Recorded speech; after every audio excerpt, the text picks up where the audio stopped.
ইমান ভঙ্গের কারণ যদি না জানেন তো নামাজ না পড়লেও আপনার ইমান থাকবো। আমি নামাজ না পড়লে কি হবে? আমার ইমান কিন্তু খুব মজবুত, ইমান খুব শক্ত। নামাজ নাই, ইমান শক্ত আছে। কারণ কি?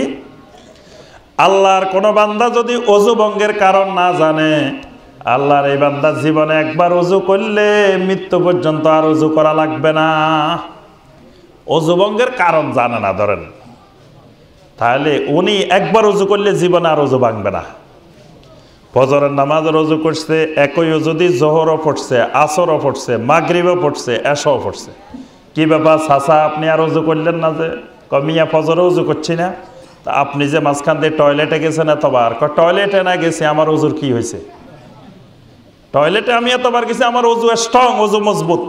টয়লেটে গেছি, আমার কি হয়েছে? আচ্ছা, এশার নামাজের ওযু করে ঘুমাইছে, ফজরের সময় আর ওযু করে নাই, মসজিদে চলে আসছে। কি ব্যাপার চাচা, সকালে ওযু করেন নাই কেন? এশার নামাজে করছি না। তো চাচা, আপনি যে রাত্রে ঘুমাইছেন, ঘুমাইলে কি হবে? আমার ওযু মজবুত, আমার ওযু কিন্তু খুব স্ট্রং আছে। ঘুমাইছি না, ঘুমাইলে অসুবিধা কি? কারণ চাচা জানে না যে ঘুমাইলে ওযু ভাঙ্গি যায়, প্রস্রাব পায়খানা করলে ওযু ভাঙ্গি যায়, এটা জানে না। তাহলে কোনো ব্যক্তি যদি ওযু ভঙ্গের কারণ না জানে, তাহলে এই আল্লাহর বান্দা জীবনে একবার ওযু করলে আর কোনোদিন ওযু যাবে না। ঠিক একইভাবে ইমান ভঙ্গের কারণ যদি কোনো ব্যক্তি না জানে, জীবনে একবার ওযু করলে, একবার ইমান আনলে মৃত্যু পর্যন্ত আর ইমান যায় না। এই জন্য বাংলাদেশে ওযু ভঙ্গ হয়েছে এরকম মানুষ দেখা যায়, নামাজ ভাঙছে দেখা যায়, ইমান ভাঙছে এইরকম মানুষ পুরা বাংলাদেশে দূরবীন দিয়ে খুঁজেও পাইবেন না। শুনছেন কোনোদিন যে নাটোরের অমুক লোকের ইমান ভাঙ্গি গেছে? শুনছেন? কথা কয় না। কিন্তু ওযু ভাঙছে তো দেখছেন, মসজিদে নামাজ পড়তেছে, একজন ভাই হঠাৎ করে বাইরে যেতেছে, তার অর্থ হলো তার এই ভাইয়ের ওযু ভেঙে গেছে, এই জন্য বাইরে গেছে। মাঝে মাঝে ইমাম সাহেব ভুল করে, নামাজ ভাঙ্গি যায়, নামাজ ভাঙ্গে না। তাহলে এই নাটোরে ওযুও ভাঙ্গে, নামাজও ভাঙ্গে, রোজাও ভাঙ্গে, কিন্তু কোনোদিন ইমান ভাঙতে শুনছেন নি যে অমুক ভাইয়ের, এই অমুক গ্রামে একজন ভাইয়ের কিন্তু ইমান ভাঙ্গি গেছে, এই খবর কোনোদিন পাইছেন? কারণ কি? ইমান ভাঙ্গে না কেন? ইমান ভাঙ্গার কারণে জানে না, এই জন্য তো আর ইমান ভাঙ্গে না। এই জন্য একবার ইমান যে আনছে আর সারা জীবন ইমান ভাঙ্গে না। এই জন্য নামাজ পড়ে না, তাও কয় ইমান আছে। কারণ সে তো ইমানের খবরও রাখে না, ইমান কি জিনিস। যেই ইমান একজন মানুষকে ফজরের সময় ঘুম থেকে তুলতে পারে না, ওই ইমান আল্লাহর ওই বান্দাকে জান্নাতেও নিতে পারে না। আপনার ইমান আপনাকে জান্নাতে নিতে পারবে কিনা এটা পরীক্ষা করে ফেলবেন আপনি ঘরে বসেই। ফজরের আজান শোনার পরে আপনার ইমান আপনাকে টেনে ঘুম থেকে তুলে ফেলবে। রাত্রে ঘুমানোর সময় বাচ্চা মারে বলতেছে, আম্মা রাত্রে যখন ঘুমাবো আমার টয়লেটে যাওয়ার দরকার হইলে আমাকে একটু ডাকে দিবেন। বাচ্চা মারে কয়, আম্মা রাত্রে যদি আমার টয়লেটে যাওয়ার দরকার হয় আমার একটু ডাকে দিয়েন। তো মা কি কয়, বাবারে তোমারে ডাকে দেওয়া লাগবে না, তোমার টয়লেটেই তোমারে রাত্রে জাগাই ফেলবো, তুলে ফেলবো। টয়লেটে এমন তোলা তুলবো তুমি রাত্রে জিনের ভয়ে, ভূতের ভয়ে বাইর হও না, কিন্তু টয়লেটের দরকার হইলে জিন ভূত সব বাদ দিয়ে দৌড় দিবা, এমন তোলা তুলবো তোমারে। তাহলে মায়ও তোলা লাগে না, বাপেও তোলা লাগে না, নিজের টয়লেটে নিজেরে তোলে। আল্লাহর কোন বান্দার ভিতরে যদি ইমান থাকে, ওই ইমানের খোরাক, ইমানের গ্রাণ আসতে থাকে মসজিদ থেকে। মসজিদের মাইকে যখন ঘোষণা হয়, হাইয়া আলাস সালাহ, হাইয়া আলাস সালাহ, আস-সালাতু খায়রুম মিনান নাওম, আস-সালাতু খায়রুম মিনান নাওম।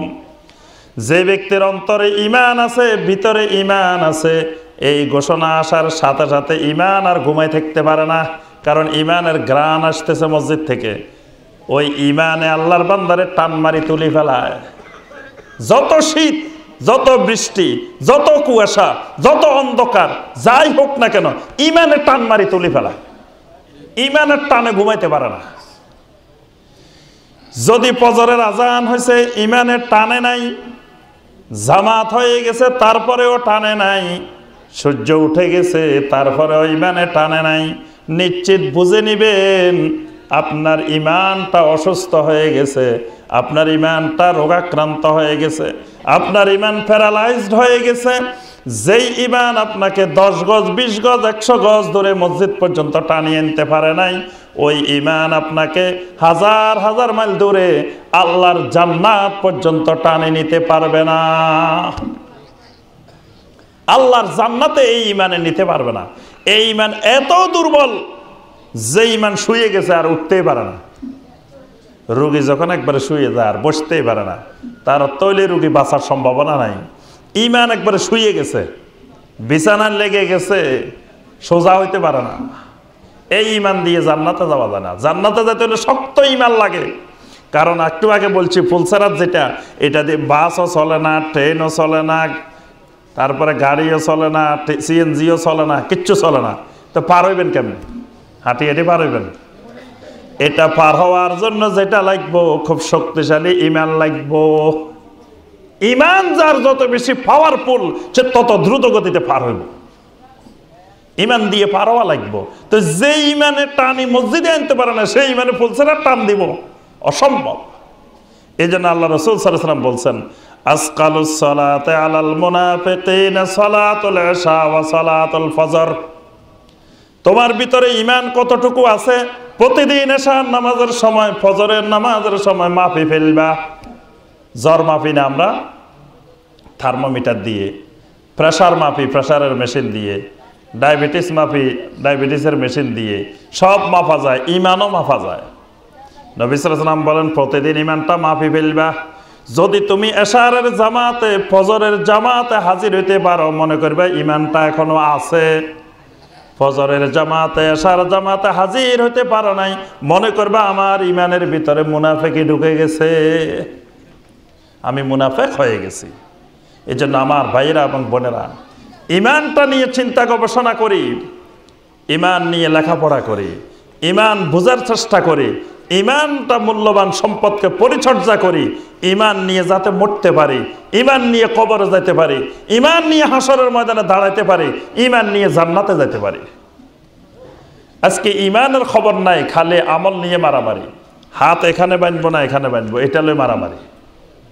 আরে মিয়া, ইমানে ঠিক নাই, হাত এখানে বাঁধলে কি এখানে বাঁধলে কি? কি বলেন? ইমানে ঠিক নাই, আপনি হাত এখানে বাঁধছেন আর মাথার উপরে বাঁধছেন, বা হাত বাঁধেন নাই, ইমানের সাথে ইমানে নাই, এগুলো কোনো কাজে আসবে না। আগে ইমান ঠিক করতে হবে। ইমান নিয়ে কোনো ঝগড়া নাই, মারামারি নাই। মারামারি কি নিয়ে? হাত বান্ধালই মারামারি। আমিন সশব্দ করবো না নিঃশব্দ করবো, এটা লই মারামারি। তারাবির নামাজ 20 রাকাত পড়বো না 8 রাকাত পড়বো, এটা লই মারামারি। ফজরের নামাজ পড়ে না, এটার খবর নাই, তারাবির নামাজ দিয়ে মারামারি করে। নাউজুবিল্লাহ। যেই দেশে ফজরের নামাজের খবর নাই, সেই দেশে তারাবিলে ঝগড়া করে, তারাবিলে মারামারি করে। তারাবির নামাজ যদি কোনো ব্যক্তি না পড়ে জাহান্নামে যাবে না, ফজরের নামাজ না পড়লে জাহান্নামে যাবে, এই ব্যাপারে সন্দেহ নাই। ফজরের নামাজ 2 রাকাত পড়ে নাই, এটার কারণে সে জাহান্নামে যাবে, এই ব্যাপারে কোনো সন্দেহ নাই। কিন্তু কোন লোক তারাবি একদিনও পড়ে নাই, এই লোক জাহান্নামে যাইব? কয় না, এরা মনে করে মানে তারাবি না পড়লেও জাহান্নামে যাইব নাকি? বলে হুজুর এবার এত সহজ করে দিছেন, আর একদিনও মসজিদে পাইবেন না, এবার রমজান মাসে আর তারাবিতে পাওয়া যাবে না, কারণ বলে দিছেন তারাবি না পড়লে জাহান্নামে যাবে না। তারাবি পড়িয়েন না, তাও ফজর পড়েন আগে, যান। তারাবি সহজ করে দিছি, তারাবি পড়ার দরকার নাই। আপনি ফজরে পড়েন না, আপনার তারাবির দাম আছে নাকি? কি বলেন? নিজের বাপেরে সালাম দে না, ওই রাস্তাঘাটে সবাই ধরে ধরে সালাম দেয়, তো এই সালামের দরকার নাই। আগে বাপেরে সালাম দেন, মারে সালাম দেন। কি বলেন? আগে নিজের মা বাপের খবর লন, তারপরে অন্যদিকে খবর। আগে ফজরের নামাজ নিশ্চিত করেন, তারপরে তারাবি পড়িয়েন। কারণ ফজরের খবর নাই, তারাবি 20 রাকাত পড়বো না 8 রাকাত পড়বো, এটা হলে ঝগড়া করে বাংলাদেশে। যে দেশের 90 ভাগ মুসলমান 95 ভাগ মুসলমান 5 ওয়াক্ত নামাজ পড়ে না, সেই দেশে তারাবি নিয়ে ঝগড়া করা হাস্যকর ব্যাপার। আপনার ওই যে ইরাকের লোকেরা হোসাইন রাদিয়াল্লাহু তাআলা আনহুকে শহীদ করে ফেলছে, সেখানকার লোকেরা সেই সময় মাসালা জিজ্ঞেস করে নাই। পরে একদিন ইরাক থেকে এক মাসালা আসছে, মশা মারলে কাফারা কি দেওয়া লাগবে। তখন একজন প্রখ্যাত ইমাম বলছিলেন যে যেই দেশের লোকেরা রাসূলের নাতি আহলে বায়তের সদস্য হুসাইনকে মারি ফেলার সময় কি কাফারা দেওয়া লাগবে এই মাসালা জিজ্ঞেস করে নাই। আর এখন আসি আমাদেরকে জিজ্ঞেস করে মশা মারলে কি কাফারা লাগবে। অর্থাৎ হুসাইনকে মারলে রাসূলের আহলে বায়ত মারলে কাফারা লাগে না, মশা মারলে কাফারা লাগে। জাতির অবস্থা হয়েছে এমন, ফজরের নামাজ পড়ে না এটার কোনো খবর নাই, কিন্তু ঈদের নামাজ পড়ে নাই এটা নিয়ে অনেক চিন্তা। জুমা পড়তে পারে না এটা নিয়ে অনেক চিন্তা, ফজর পড়ে না এটার খবর নাই। আপনি একদিনের ফজরের নামাজের সাথে 100 বছরের তারাবির নামাজ একত্রিত করেন, সমান হবে না। কারণ সুন্নাত নফল হলো চড়ুই পাখি আর ফরজ হলো একটা হাতি। কত লক্ষ চড়ুই পাখি মিলাইলে হাতি একটা সমান হয়। এই জন্য আমার ভাইয়েরা এবং বোনেরা, আগে আমরা ইমানটা নিশ্চিত করি। ইমানের টানেই আমল সংশোধন হয়ে যায়, ইমানে ঠিক করে ফেলায় আমল।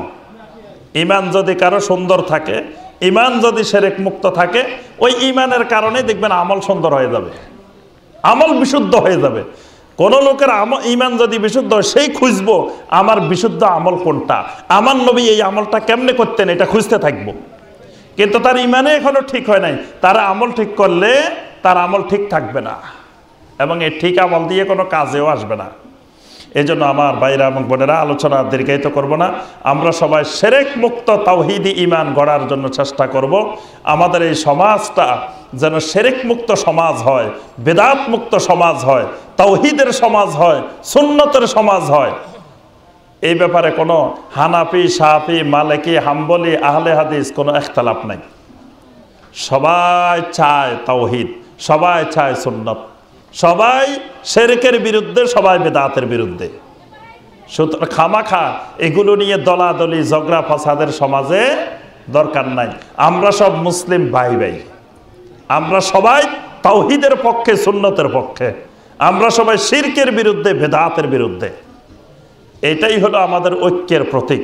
আমাদের আকীদা সংশোধন করব, শিরক মুক্ত তাওহীদি ঈমান গড়ব, বিদআত মুক্ত সুন্নতে আমল গড়ব।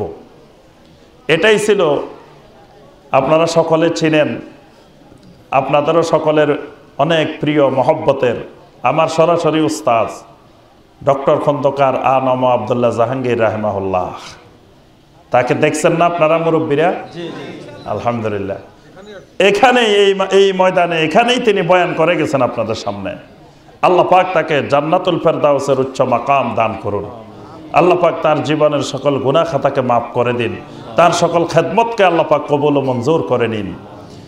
তিনি আলহামদুলিল্লাহ মানুষকে এই শিরক মুক্ত তাওহীদি ঈমানের দাওয়াত দিতেন, বিদআত মুক্ত সুন্নতি আমলের দাওয়াত দিতেন। তিনি প্রথমে বই লিখেছেন ইসলামী আকীদা, আকীদা সংশোধনের দাওয়াত। আগে আকীদার ইসলাহ, আকীদা সংশোধন, শিরক মুক্ত ঈমান গড়ার কাজ, তারপরে গিয়ে আমল সংশোধন। এই জন্য আমরা আগে ঈমানকে সংশোধন করার চেষ্টা করি, ঈমানটাকে শিরক মুক্ত করার চেষ্টা করি। আল্লাহ রাব্বুল আলামিন আমাদের সবাইকে শিরক মুক্ত তাওহীদি ঈমান নসিব করুন। আল্লাহ পাক আমাদের সবাইকে বিদআত মুক্ত সুন্নতি আমল নসিব করুন। আল্লাহ পাক আজকের এই ওয়াজ মাহফিল ও ইসালে সওয়াবকে আল্লাহ পাক কবুল করে নিন। আল্লাহ পাক এই মৌখারা নূরে মদিনা হাফেজিয়া ও ক্যাডেট মাদ্রাসাকে আল্লাহ পাক কবুল ও মঞ্জুর করে নিন।